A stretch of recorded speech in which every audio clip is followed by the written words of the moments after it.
Аузубиллахи Бисмиллахир-рахманир-рахим. Урматтуу момун мусулмандар, мына орозо айы да кирип келатат.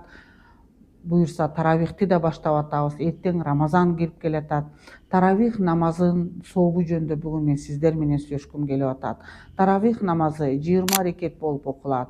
Ар бир 4 рекет намаздан кийин бир саамга тыныгып бой жазылганы үчүн таравих деп аталган. Таравих тыныгуу, эс алуу, бой жазуу деген мааниде.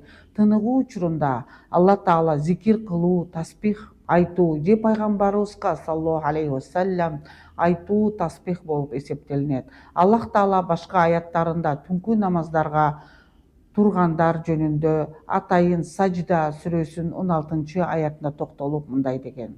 Бисмиллахир-рахманир-рахим. Татажафа жунубухум анил мададжи. Алар түнкү намаз үчүн төшөктөрүнөн турушуп коркуу жана ядауна роббакум хауфан ва мат'ан. Үмүт ичинде жараткан Роббусуна жалбарышат. Пайгамбарыбыз саллаллаху алейхи вассалям айткан: ким ыйман келтирип жана сооп үмүт кылып Рамазанда түнкү намаздарды окуса, мурдакы күнөөлөрү кечирилет деген имам Бухари жана имам Муслимдин риваятында. Урматтуу момун мусулмандар, кармаган орозоңуздарды Аллахым кабыл кылсын. Ушул сооп жыйнай турган айда көп соопторду чогултуп алганга насип этсин.